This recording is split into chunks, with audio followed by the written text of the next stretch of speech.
Welcome to the MasteringSnap.com first podcast. We're here today with Talkwyn. Why don't you introduce yourself? Yeah, sure. So my name is Talkwyn, guys. My name comes from the older Ratchet and Clank games. Those are my favorite games as a child growing up. They really had an impact on me just playing video games in general, so that's where my name comes from. My background in games, I originally wasn't a strong card game player. My background actually comes from Overwatch. I had a scholarship to go to the States to play Overwatch, so I have a pretty competitive background, just not in card games. As for the card games I play, I mainly play Hearthstone and Yu-Gi-Oh! Until Snap comes out, when I've been just grinding that. Yeah, what about you, Vin? Yeah, so my name is Vinkelsier. A lot of people ask me where my name came from. It's really from a Sanderson novel, Brandon Sanderson, and he has two characters in there, one named Vin, one named Kelsier, and I just shoved the two together a decade or so ago, and I've been using it since then. My origin in competitive gaming was with World of Warcraft. I was the guild founder and leader of a top 3 in the world guild back when it first released. Guild's name is Risen, if anyone might know that or care. I actually met my wife through playing World of Warcraft, so gaming's been a pretty big part of my life. And we've been married for 15 years and have 3 daughters. Since I kind of quit WoW a while back, I played a good amount of League of Legends, Hearthstone, Gwent, Artifact, Runeterra, and, well, now Snap. I've been relatively successful in almost all of those games. Those that followed Gwent or Artifact might even recognize my name, as I was responsible for some kind of out-of-the-box deck ideas, at least 1 or 2 of which ended up becoming meta, though not directly because of me publicizing it. But yeah, there it is.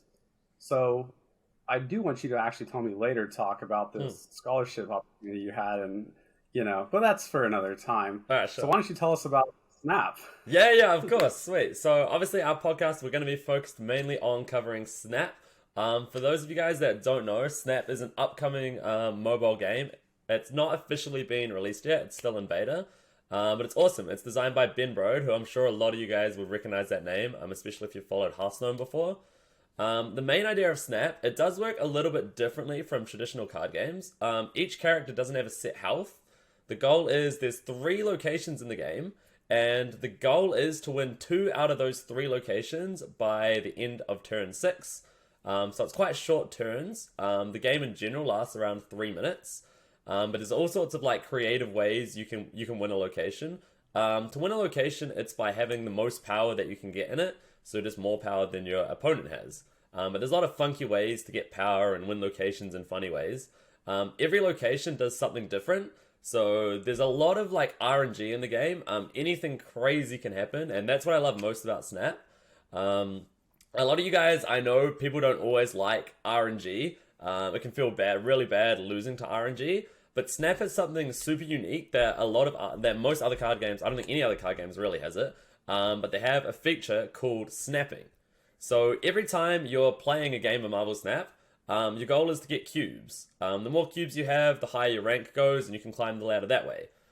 Every game of Marvel Snap starts by playing for just 1 cube. At the end of turn 6, the cube stakes will double. So the stakes are doubling, and you're playing for 2 cubes actually, instead of 1. Just a side note, you are able to retreat at any time. But each player has a unique feature where they can snap 1 time. And if they snap, that means next turn, it's going to double the stakes again. So if player 1 snaps, next turn, the stakes are going to double to 2. If player 2 snaps, the stakes will double to 4. And if the games last till turn 6, it gets really crazy, and you guys are playing for 8 cubes in total. So it's really interesting. So for example, sometimes you will just have a bad hand, or your opponent's going to hit some crazy RNG, and you're going to get completely destroyed, and that's half the fun of the game. But you always have the option of retreating for 1 cube. So it's really fun. It's a lot of mind games, and it's really cool. Yeah. What do you want to say about that, Vin? Yeah, I think that's an awesome part. The RNG is actually good for the game, in my opinion. Variance is a good thing for games. if you really want to play a game with no variance, you can go play chess or tic-tac-toe or Connect Four. But the reality is that this randomness we get to react to, and I think that's awesome when it comes to locations. And again, the retreat, like you said, it means got a bad hand, bad luck, bad location. Well, just don't lose that much. You might lose one, and the next game you win 8, and those games were not worth the same amount. So anyway, moving past that, we have kind of some constraints around the game. There's 3 numbers that I like to throw around: 9, 12, and 21. 9 is how many cards in a normal game you draw. So you start with 3 in your opening hand, and you get 1 per turn across 6 turns. That gives us 9. 12 is how many locations there are. There's 4 places that a unit can go across 3 separate locations each, so that's 12 total locations. And 21 is how much total mana you expect to have in just a normal game. You start the game with 1 mana, and that goes up by 1 each turn under normal circumstances. So 1 plus 2 plus through 6 is 21. So that's kind of some of the structure of the game. Realize that I said you draw 9 cards, and I don't know if we said it yet, but the decks are 12 cards. So you see a lot of your cards every game. And so that kind of goes well with the fact that games are fast, and you really get to see these really cool things happen. Do you have anything else to add? Yeah, no, that about sums it up. There's a few other features of Marvel Snap. One of the most important things to know in this game is there's an initiative feature. So with Marvel Snap, I don't think we mentioned it, but you actually play simultaneously as the other player. It's not like you have one turn, then your opponent has a turn. You guys are actually playing your cards at the same time. The game has a specific way to decide whose order flips first. So if you're winning, for example, more locations than your opponent, your cards are going to flip first, which can matter in this game. There's a lot of cards that if they flip first, for example, if you flip second, like Enchantress, it removes all ongoing effects from your opponent. So you actually don't want to have initiative. You want to flip second to make sure you're hitting your opponent's cards. Yeah, and if at the start of turn 1, it's completely random who has initiative. And it does matter. There are a few 1-drops. For example, Electra will hit another 1-drop. So you do have to consider initiative at all times, really. Yeah. What about you, Vin? Yeah, absolutely. And if you look at the description for this video, there will be a link to a Discord that will go into a lot of the really more fine, nuanced details of initiative and how some of these things work. So the main topic for today is something that, as far as I know, originated in Magic the Gathering discussion, which is this idea of parasitic mechanics. In Magic, this is often when a set comes out and there's a mechanic within that set that only functions with that set. It might be good in Standard for a month, 2 months, maybe even up to a year or more, while that set is in Standard. But as soon as that set is no longer a part of a very narrow grouping of cards, it just fades into nothingness because it is so required this critical mass of its own related cards to function. It becomes worthless outside of that. In Runeterra, for those that play that, I'd say Lurk is a very similar thing. But here it's not necessarily about sets. It's about the fact that Lurk in Runeterra, basically you need to have a Lurk creature on the field, and when it attacks, it looks at the top card of your deck, and if that has Lurk, then it gets more powerful. So to make this deck work, you just sit there and jam every single card that says Lurk in it almost. I don't play Lurk. I don't actually know if that's 100% true, but most of them. And none of these cards see any play in any other decks at all. And so we want to look at kind of how does that translate into Snap. So do you have any thoughts there to begin? Yeah, for sure. So especially for the new player experience, I guess when you're looking at the collection, there's kind of 3 directions that you can go in that you see. Especially, so you have your on reveals, you have your ongoings, and you have your movement decks as well. Especially for like the new player experience, for starting out, you generally get like an on reveal deck, And it's the same kind of concept. You just slam all the on reveal cards in there. You have Odin as a finisher, and he's a 6-drop, and he re-triggers all your on reveal cards. So obviously that's like the main idea of the deck. Which is a great new player experience, to be honest, in my opinion. It makes it really easy to build a deck around. It's quite easy for the average casual player just to understand. This has got on reveal in it. Obviously, it's going to work with my big finisher, so I'll just jam it all in the deck. And you can have some success early on. But it also leads to some more complexities. For example, like move decks, and for on reveal and ongoing decks. But from my personal experience, move decks.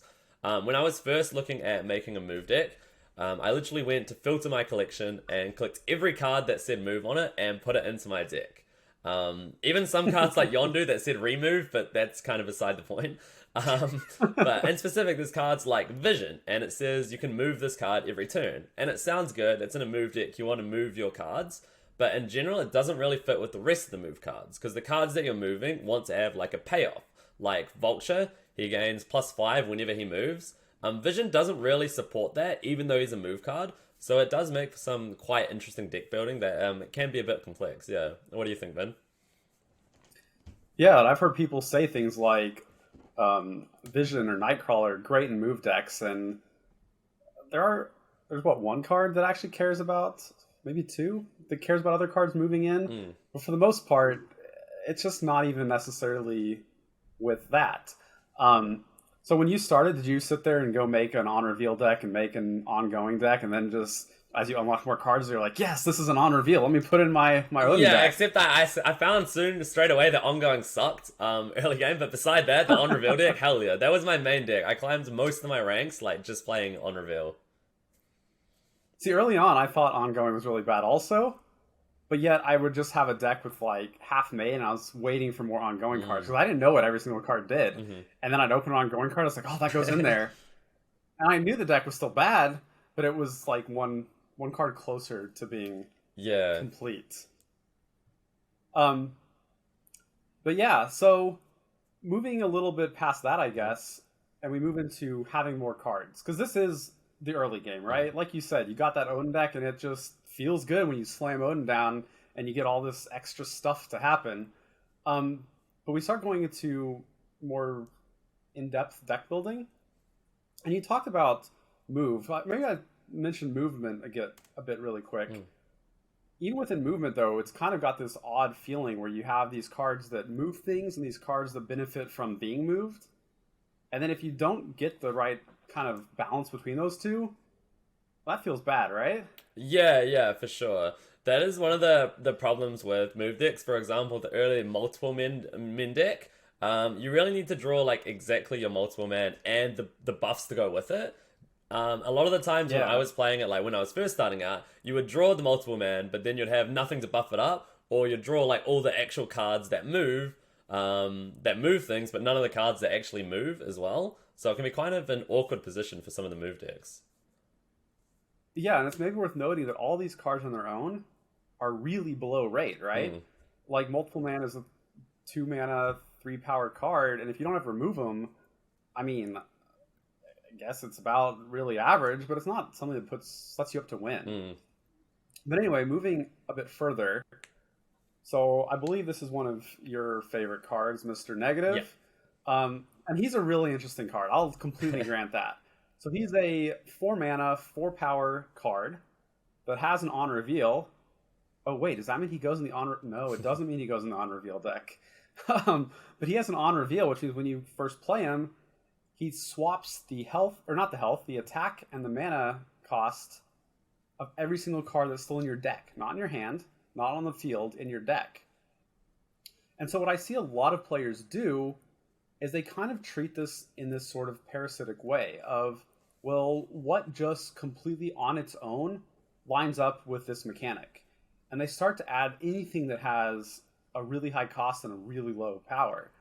One of those cards that I maybe am starting to get a reputation for hating is Arnim Zola. He's a 6 mana, 0 power, which means after he's been Mr. Negative swapped, he's a 0 mana, 6 power, which sounds great. But then his play effect is kill something in this lane. It's random. and then add a copy to the other 2 lanes. Now, that's a kind of powerful effect if you can plan for it. But the thing is, by the time you play Mr. Negative, you've already have 6 cards in your hand. And if he's one of those cards in your hand, he's just unplayable, right? And if you draw him later, yeah, he's at 0-6 that can do stuff, but you have to really make sure your lane is crafted well for that to work. If you hit something like Mr. Negative himself, it's still better than nothing, but it's not great. So, I don't know. I think that this is, again, just kind of one of these examples that people go all in with, let me put every card that works, but they start missing other synergies. Do you have any thoughts about that? Yeah, I kind of agree there. I think so with Arnim Zola, it does feel really good, and it probably just wins you the game if you hit like an inverted Iron Man as well, for example. So if your turn 6 is a 0-6 Arnim Zola and a 0-5 Iron Man, and your Iron Man's with 5 power goes to the other lanes, you just win the game basically. But that's makes for great screenshots. Yeah, for sure, some great Twitch clips. But that's like 1 in a million times. That hardly ever happens. For me personally, I believe like at the moment one of the most optimal builds of Mr. Negative is with Lockjaw as well. Negative has a lot of cheap cards that you can cycle through your Lockjaw, lots of on reveals, like Ironheart for example. You can just keep cycling all your cheap cards that have good on reveals.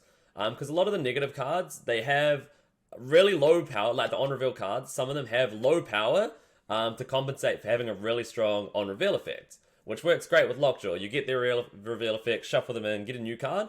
And specifically Arnim Zola, getting him out of Lockjaw can feel really, really bad. If it hits your Lockjaw, it can just mess up all your lanes, or it's just so unpredictable. So I think specifically with the Lockjaw version, Arnim Zola isn't great. I think there's a Wong version that cuts the Lockjaw. Arnim Zola might actually be kind of okay, but I haven't tested it myself, yeah.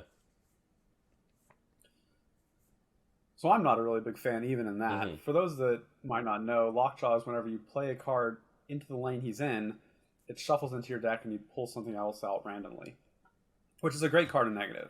It can help you hit Mr. Negative on time if you didn't draw him, because honestly, to actually draw him, you're what, like a 58%, I believe, to just hit him on 4. But if suddenly Lockjaw can pull him, that ups your percentages, and eventually you get to the mid 70% to actually have him. So that's a good thing. What I would like to say as far as Zola goes, though, is we have a lot of 1-power units to start with, right?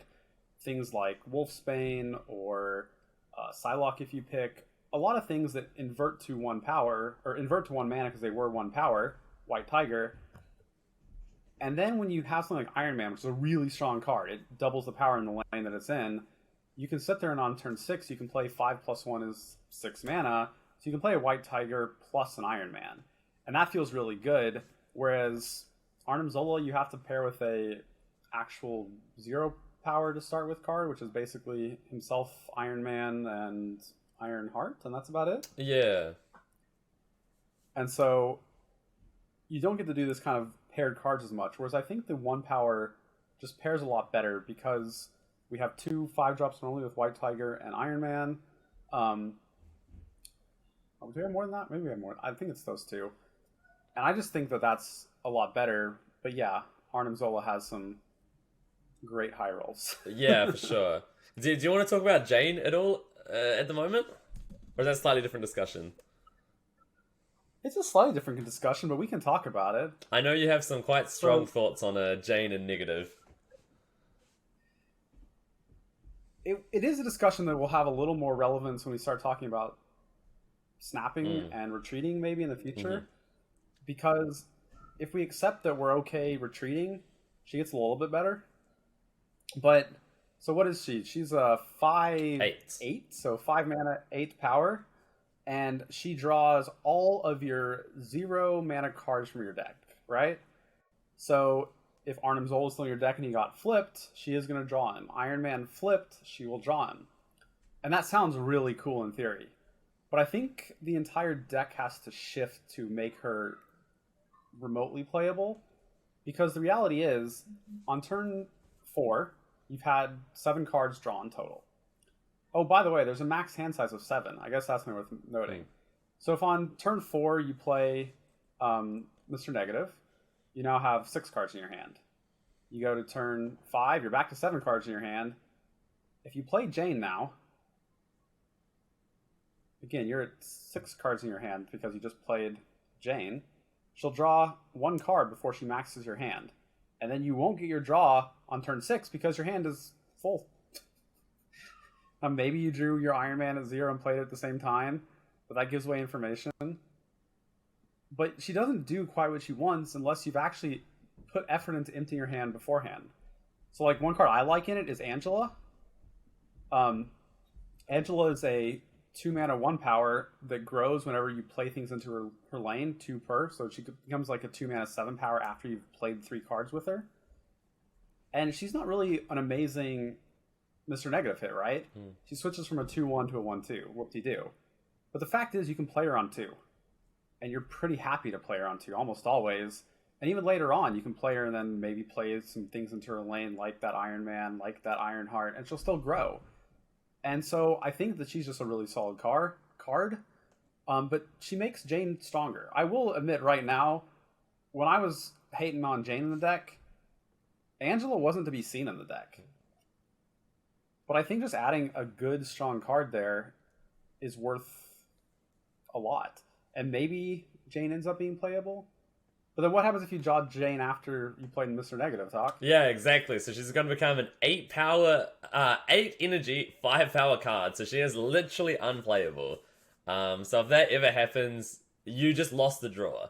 And the main thing about the negative deck, the whole purpose of the deck, is maximizing how many cards you can actually draw with 0 power.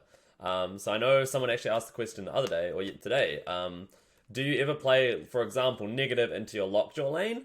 To shuffle them back into your deck and get a good card out of it? And the answer is no, because you don't want to draw negative again. The whole purpose of winning the game, your early game kind of sucks, and you want to maximize drawing as many of these high impactful negative cards as possible. So that's the thing with Jane. If you brick it, not only are you getting an unplayable card, you've also wasted your first 4 turns, and you're not actually gaining any progress to completing your win condition, basically. Yeah. Right. Yeah, and like you said, you want to draw as many cards as you can that are flipped because they just become insane cards. And so there's one card I know that everyone wants to play with there because it gets you an extra draw, right? And Magic? Yes. So Magic just extends the game 1 turn. It gives you a 7-mana turn, a 7th turn, and you want to profit from that more than your opponent. But if you haven't hit your inverted Iron Man, oh boy, that's an insane card. A 0-mana 5-power card that also doubles the power in the lane. Normally he has 0 power. That's kind of the cost. He has 5 costs, 0 power, and the playing cost, like not the actual game effect cost, is that 0 power to double means there's a little bit of a restriction there. But when he adds 5 power and doubles, it's just insane. Yeah. And so, yeah, drawing more cards that are inverted is great, and drawing more cards that are not inverted is, I think, how you can just lose. But yeah, I'm a big fan of having cards that are good if you don't hit your kind of build around Mr. Negative, and good if you, even better if you do. And so, like, again, Angela, I think that she kind of fits in both, and she can also be tossed into Lockjaw. If you're just like, I'm not going to play enough cards to actually get her to grow, let's just toss her into Lockjaw and pull something else out. Do you have any other thoughts about Mr. Negative Talk? I just have one question for you, Vin. Are Okay. you worried about any of the design limitations with Mr. Negative being a card, like potential cards that they might not, that they want to print but might not be able to? Anything like that? That is a good question. And I think the answer has to be yes. I haven't actually thought about this from a design constraint perspective at all. Iron Man is already good, right? We see him in other decks too.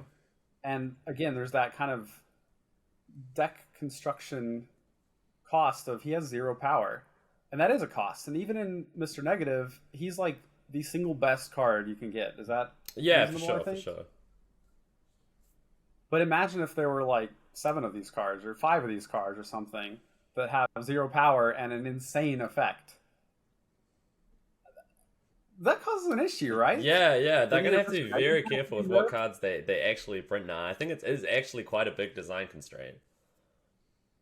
Yeah, yeah. I'm glad you said that because I haven't thought about that. Hmm. I want to hope that the Ben Brode and the team they have experience, so I'd hope they can see it into the future and see that as a reality. But who knows if that's true or not? That they will. I mean, Hmm. um, but also as far as Iron Man goes, I think one of the things that makes him so amazing here in Mister Negative is he's also just a good card, even if you play him for 5. Yes. He's not necessarily super busted at 5 mana, but he is strong.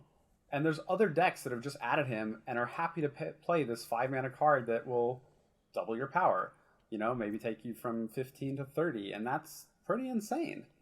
And having that in the deck is kind of like avoiding this whole parasitic idea that this card is strong enough to see play anyway, and then you put in the deck where it becomes even better. That's where I want to be with my decks. Hmm. And so that's also kind of like why I'm personally leaning towards this Angela idea, because she's good in every deck almost, not every deck, but she's a really good card, and so I like her in Mister Negative. Hmm. Okay.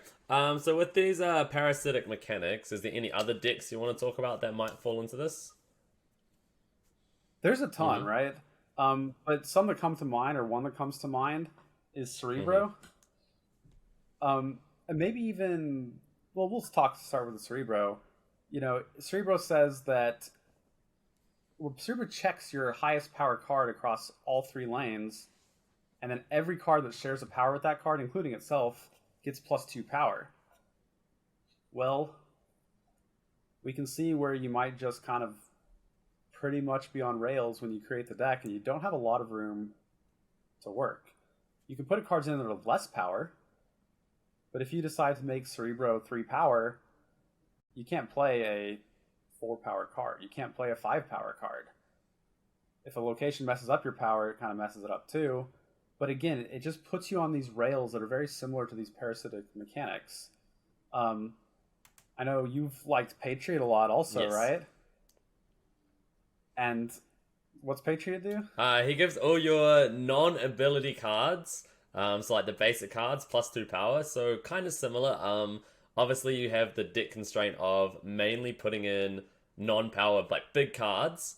But I think Patriot in specific is quite cool. It has like a lot of unique combos where you don't actually have to just jam in the big specific cards. Like again, when I first started playing Patriot, I would chuck in the Hulk, the Thing, Abomination, all these big cards, just try and slam them down and win the lanes. But the more I've played with it and like fine-tuned it, it kind of turns into like more of like a combo deck with Mystique and Onslaught. And you don't actually end up playing all these big cards. You play cards like Squirrel Girl, Mysterio, maybe Doctor Doom, or an Ultron even, that fills the other lanes quickly. Yeah. Yeah. So these cards spawn Mm. non-ability Yes, cards, right? correct. And I think it's awesome. I think what you've ended up doing with there is great. That it started with this parasitic thing, and you did your best to move away from it, and ultimately, you left the cards that maybe they designed to work with Patriot completely in the dust. Mm. And you just are like, yeah, those are just not actually very Yeah. good, right? And did you play Debris with that also? Yeah, I also really liked playing Debris because it's kind of like Debris in its design is like a symmetric effect. One thing with Marvel Snap is the board space is very, very limited. What Debris does is she adds 1 rock to each other location for both players. So you're filling up both of the boards, which is generally like, it's an equivalent effect, it's all even, but when you're playing Patriot, you're giving your opponent 0 power cards, and you're getting +2 power cards. So it's not a symmetrical effect anymore, you're just solely getting an advantage. So that's why I really like Debris in the Patriot deck, yeah. Yeah. And for those people that have played Magic, throughout the years, there's always been this idea of how do I turn a symmetric effect into an effect that benefits me? And that's what happens there, right? But I think it's worth mentioning that, you know, that I've already said that it started with this maybe almost parasitic idea that you can just jam all these cards in that have no abilities, literally, but you move really far away from that into these combo decks that it happens to buff some tokens, and you had a lot of cards that have significant effects.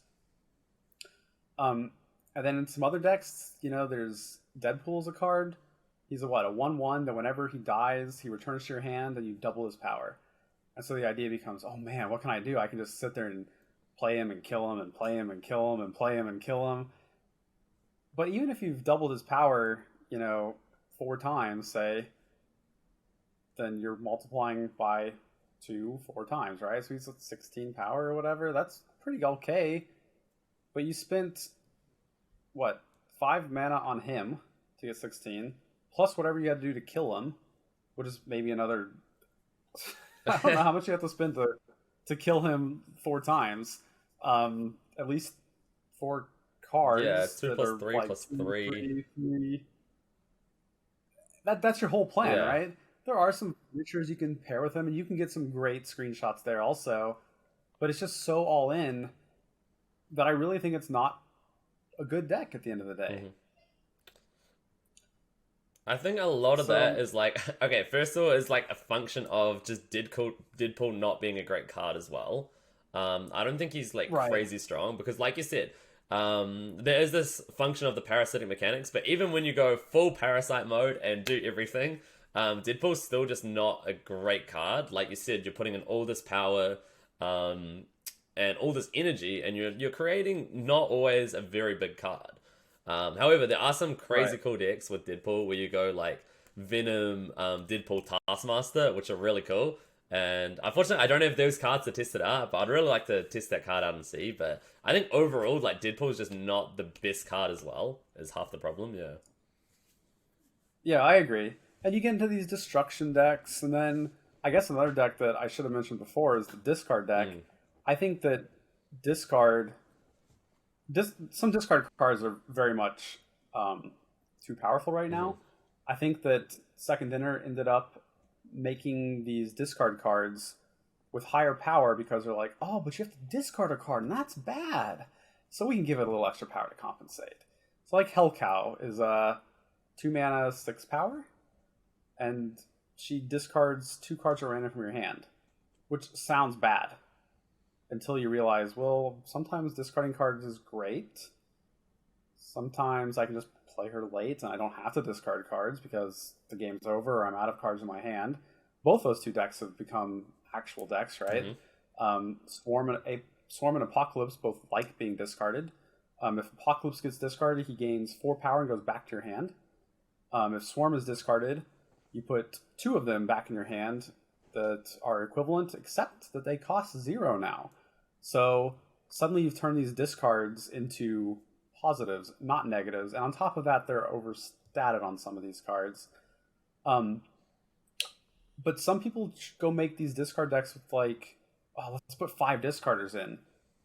And then they end up playing a discarder and discarding another discarder that doesn't actually feel good at all. And I think it's better to find these kind of small packages rather than go all in on this mechanic wants to happen. Let's jam everything in there. And then, of course, the Swarm deck and the Apocalypse deck. What is it? Collector and Morbius? Morbius is a great movie, right? Did you watch it? I have not seen it, but I've heard great things about it. I heard it was terrible. Anyway, Morbius gets +2 power when something discards. That's ongoing, so he doesn't have to be on the field yet even. Yes. Collector gets +2 power when something goes back to your hand if he's already on the field. So when all these swarms go back to your hand and Apocalypse goes back to your hand, they get benefits from things being discarded. And that sort of payoff is pretty good. And so you start to see some of these things linked together, right? And before this most recent nerfs, Strong Guy was, a 2 mana, 3 power that gets +6 if your hand is empty. And so that's a payoff for discard. But when you start adding some of these other cards together, they don't necessarily say discard on them. Or maybe that there's other things going on too, I guess. It can start to get powerful for sure. Yeah, I think And then that's past that, the or go ahead. one of the cool things about Marvel Snap as well is because you have these 12 cards decks. It actually can be quite good just to include like a couple of these small packages. Even just taking Yeah, away like if you take away like a 3 card package, for example, and replace it with another 3 card package, it's you're only taking away 3 cards from your deck, but you end up playing like a whole nother deck. So it's really, yeah, really cool. Like you can just play these packages. For example, this is a bit of an extreme example because the combo was so broken, but you could just slot in like Sith Ghost Rider into any deck and just chuck that as a package. Doesn't matter what you're playing. You could be playing discard, you could be playing like a Swarm Sarah deck, you could be playing a big stuff deck. You just chuck it into any deck. But I actually like that there's these small like packages that you just need those cards, and you can like interchange them between decks, and it really like mixes everything up. Yeah. yeah. I agree fully. And in fact, I made a move deck to use Heimdall with Sif Ghost Rider Mm. as just a better Heimdall. Sif, by the way, discards your highest cost card, and then Ghost Rider revives essentially a randomly discarded card. But if you only discarded one because you're not playing an all-in discard deck, you know exactly what you'll get back. And how much power does Heimdall have? Do you remember? 8. 8? 8. Yeah, so normally Heimdall, you play 6 mana for 8 power. Okay, and then he moves everything left one. And so all the move decks wanted him, I guess. Made it really predictable what was going to happen. But now you can play Sif plus Ghost Rider. After Ghost Rider's nerf, that's still 6 mana. But instead of getting 8 power, you're getting 4 plus 3 plus 8. Mm-hmm. So you're getting 15 power. You're doubling your power. And that's pretty awesome. But I agree with you. Just these small packages and trying to have them fit with whatever else you're doing can just be huge. But yeah, so kind of the opposite of this parasitic idea is looking for connectivity within a deck. And I'm a big math person. I should have said that in the intro. I like math a lot. There's one idea or portion of math called graph theory, which imagine graphs as just a whole bunch of dots, and each dot represents something. These are nodes. And then you draw lines when things are connected. And so if every node represents a card, and then you draw a line, maybe there's different strengths to these lines based on how strong these two cards are connected. Sif and Ghost Rider are very strongly connected. But you start drawing these lines. When a deck has more of these lines connecting all these different pieces, it just means you have more options. I think you have more power because you have more synergy. You want, the common phrasing is you want the power to be greater than the sum of their parts. We don't want it to just be Sif is a 2/4 and Ghost Rider is a 4/3. Those two on their own are terrible, right? You want to have something else that happens too. And so I think, and this is maybe a hot take, I don't know, but I think as the game develops, the top decks are almost always going to end up being ones that have this high connectivity. And if you go back to math theory, because I know everyone loves math, right? Everyone's like me. Uh-huh. Then a a graph becomes less connected if you pretend you like chopped one line and the graph split into two. That's a not very well connected graph, and it's very fragile. But I feel that's very much true here too. That if you just cut this one node out, say, a big thing that people are liking recently is a Spectrum deck. Spectrum buffs all your ongoings by +2. You don't draw Spectrum, and suddenly your deck is just trash, worse than trash. But yeah, you can get some great high rolls. So I think looking for these kind of interconnected, how do these packages connect? How do all these cards interact together? The more links you have, I really think that's going to be the best. Yeah, sure. So, I mean, I should have mentioned this in the intro. I am not a big math person. I have a very complicated history with maths. But that's beside the point. I'll convert you. Don't worry about it. We'll see. Do you have any other examples of these like connectivity decks, like other than Spectrum? Is there any other examples you can give us? Well, so Spectrum is the opposite, right? Oh, yes. So Wong is a card that links things a lot, right? Wong is a 4/2 that has the ongoing effect of double your honor reveals at this location. And so this is one of the ideas behind the Spectrum deck to try to make it a little more connected is, well, what if we play Spectrum into the Wong lane? Well, we're going to get this honor reveal twice. That's good. All your ongoings get +4. But then you start looking around past that. Well, we have we have Wong as an ongoing that doubles our on reveals. Don't we want to play more than just one on reveal? Well, yeah, we do, probably. And so then you start looking, well, what other on reveals are there? And maybe extra points if they have ongoings as well. So I'd say that if you could actually find a meta where ongoings are actually popular, you put Rogue in your deck. And if you have Wong in a lane that they have 2 ongoings, you play Rogue, her on reveals to steal an ongoing from the other person, from your opponent.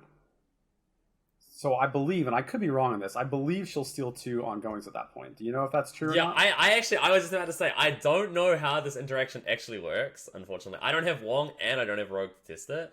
But I was under the impression that, similar to Mystique, if Rogue steals an ongoing effect, she loses her on-reveal effect, so she won't steal another one. But I don't know.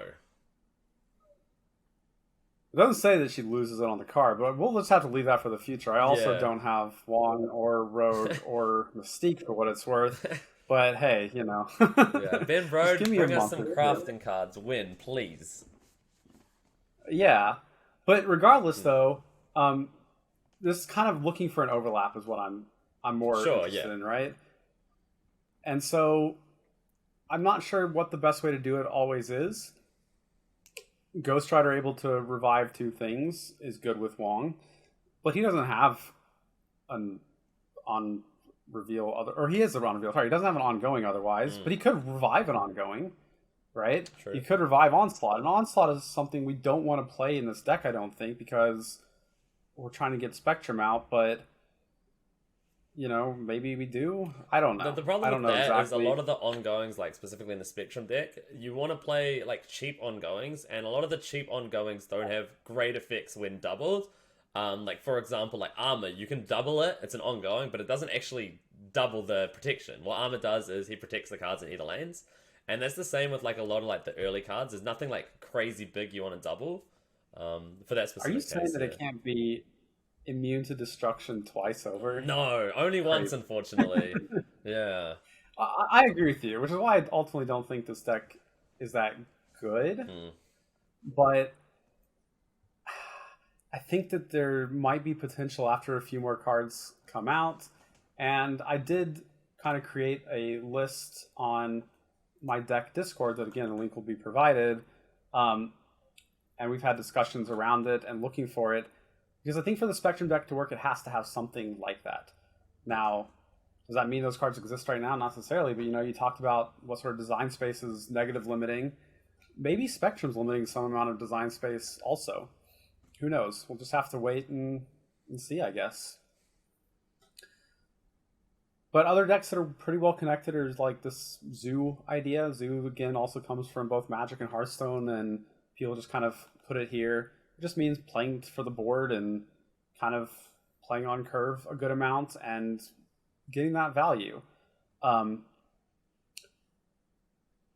on curve, though, actually, maybe that's a thing worth mentioning. Sure.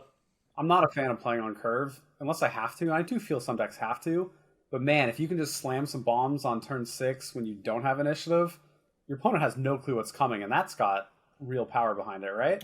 Yeah, I think the power of that lies into something we also haven't talked on, and we'll probably talk more in depth in a future episode, I'm guessing, but is the fact, and something that you've taught me that to focus on, is the reactivity. When you drop all of your cards on turn 6, you get to see exactly what lanes your opponent is playing for, basically. They've let their game plan out for you, and you get to react, which is really powerful. Because in this game, like we said, you only have to win 2 out of the 3 lanes. So if your opponent is already hard committed to one lane, you can just ignore that lane. They've put all their resources in one lane. You're on turn 6, you are in control of the game, and you can choose what 2 locations to win. And I think that's a really important detail in this game, yeah. Yeah, and that's another perk for Mr. Negative, right? That 0 mana, 5 power Iron Man. You don't have to decide where it goes until the last turn, and it costs 0 mana, so you can still have the entire rest of your turn planned there. Yeah, like I said, I've played a lot of Mr. Negative, but I've also played against a lot of Mr. Negative, and I think Mr. Negative actually can be quite frustrating to play against, because they play Mr. Negative on turn 4, they skip their turn 5, I have no idea what their turn 6 is going to be. I don't know whether I can snap, whether I can retreat. They could do anything on turn 6. And that's what I love about playing the deck. Literally, you can do anything, which is really cool. But it's a bit frustrating to play against sometimes, yeah. Yeah, I just want to get like Lockjaw and a few other things so I can actually go make a Mr. Negative deck that I'm happy with. I can make one I'm not happy with right now, but... Yeah. So... Our current season has what? I believe it's another week and... Well, at the time of recording, a week and 3 days or something? Yeah, it finishes on the 8th of August. 8th of August. A date is way better than me saying a week, huh? Yeah. So, and that's when the next season will start. And I believe the common assumption is that the next season will have She-Hulk as a new card.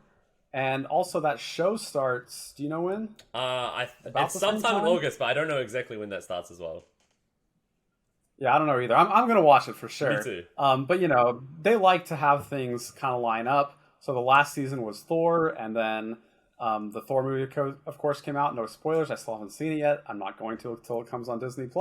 It's a great movie. I like it. I know it has a lot of negative thing, but I like it. It was pretty cool. I'm looking forward to it, at the very least. Yeah. I don't know if I'll very much like it, but I'm very confident that at the very least it'll be, that was an entertaining 2 hours or whatever that was worth my 2 hours, and I'm happy that I went through it. Now, you know, there's a difference between that and my favorite movie of all time, but I'm looking forward to it still for that. Mm-hmm. But anyway, so She-Hulk is coming out with this next season, maybe, theoretically. Mm-hmm. Which, for those that don't know, basically if you buy the season pass, which costs $10 currently, then you get this card. Now, maybe we should kind of touch on that for a second before we go into She-Hulk specifically. I'm okay with this. I mentioned at the start I played WoW. I played some other MMOs throughout my time, quite a few of them actually. So I've spent more than half my life at this point paying subscription fees for online games. I don't care. Like... If it's worth it, I'm fine doing it. And the Battle Pass is worth it. You get more value than you get if you just go buy currency anyway. And then you also get the She-Hulk as a card. And I'm happy to support Second Dinner. I really am when they have a good and fair and reasonable pricing plan. So anyway, that'll come out, right? Mm-hmm. And I'm happy to support them. I just wanted to make sure that was clear. And I'm maybe giving this idea to people that it's a $10 subscription to the game. That's fair, right? If I'm sitting here and having a great time playing it, which I am, the game is a ton of fun. We should have maybe stressed on that more. I think you mentioned it, but I think the game is so much fun to actually play. I love the fast time of the games. I love the fact that you can see most of your cards a bunch, and the fact you can just sit there and forfeit, hey, if this game was not mine, let's leave. I love all that. So I'm happy to support them. So anyway, She-Hulk. Yes. She is... Theoretically right now, again, this is before the card has been released. This is just kind of data mining. 6 mana for 10 power. And her ability is she costs 1 less for each mana you did not spend on the prior turn. So there's a current deck that a lot of people think is the best deck in the format right now called Death Wave. It looks to kill some random things. And then on turn 5, play Wave. Wave costs 3 for 3 power, and she makes all cards cost 4 for the next turn. So on turn 5, you play Wave for 3 mana. That means you didn't spend 2 mana. Now the way the math works, see, math is fun. She-Hulk gets set to 4 mana by Wave, and then minus 2 mana because you didn't spend 2 last turn. So on turn 6, you could play She-Hulk for 2 mana, and then any card in the game for 4 mana. Even if it costs 20 originally and got set to 4, 2 plus 4 is 6. Deathwave currently does that, but it gets cheaper based on cards that are killed, so as long as you killed at least 2 cards, she gets a 2 discount, and it's the exact same thing happens. That's the plan, except Death has 12 power? Yes. Is it 12? Yeah, it's 12. Yeah. And so I think there's going to be a new version of this deck that uses both She-Hulk and Death. It might be able to drop like 3 huge cards on the last turn. And I'm not going to go through an entire deck list. I don't think that's very exciting to listen to. But if you join the Discord, there'll be a list posted, or I believe there already was one because there's a lot of discussion about it. That's the point of Discord, right? Discussion. The other point of the Discord is it has build around decks. So like,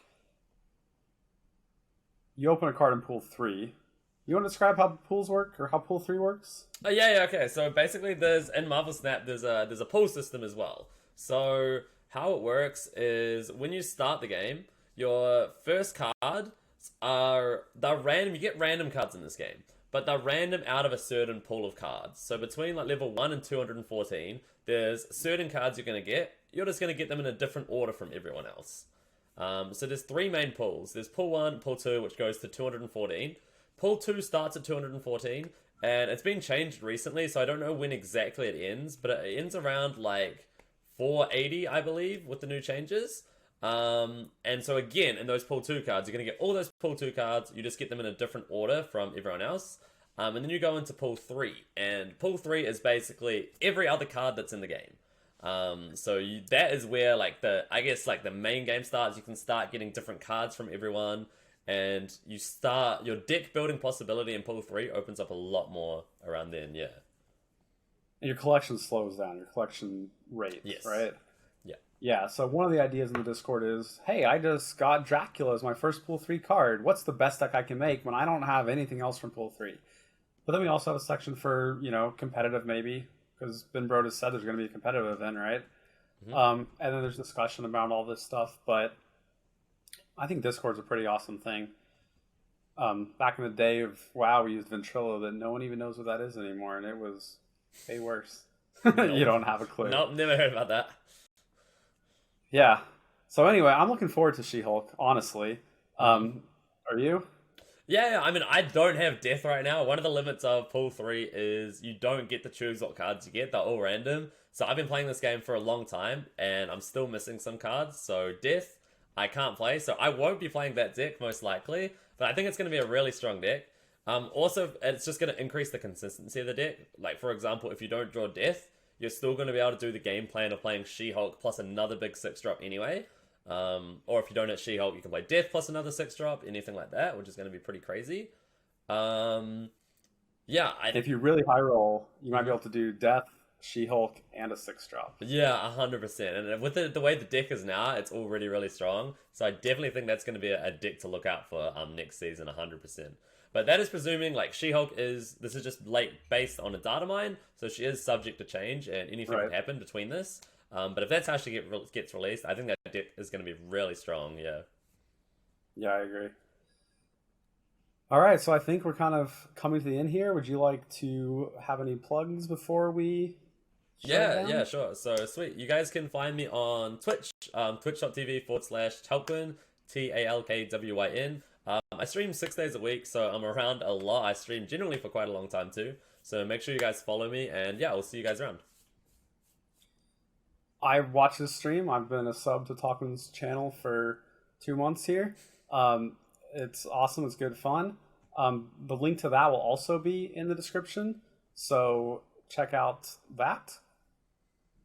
And I will also say it's maybe worth saying that I guess you start on evening North America, but that's kind of, I don't even know what time, afternoonish. Yeah, so I'm from New Zealand, so I'm kind of like a New Zealand schedule, but I stream like 2 p.m. NZT to around like 9 p.m. NZT, which generally works out like sometime in the afternoon for America, and I finish like early morning for EU time or something. Time zones are confusing, I don't know, but yeah. Yeah. And I'm in America, and I watch him until I go to bed generally, and he keeps going for a bit. But it's an awesome stream, so you should definitely check it out. And again, I've mentioned the Discord. If you do want to find me on Twitter, I don't really use it much, but I'm probably going to tweet a link to this episode at the very least, and maybe I'll be more active. Vinkelsier, same as I've said, and we'll have a link to that. I'm not going to try to spell it to you for you. So anything else, or you good? No, perfect. I think that's all good for me. Yeah, thanks for having me here. I look forward to the next episode for sure. Yeah, and we want to keep having these come out. Thanks to masteringsnap.com for hosting this. And we'll see what the future brings. See you next time. Bye, guys. See ya.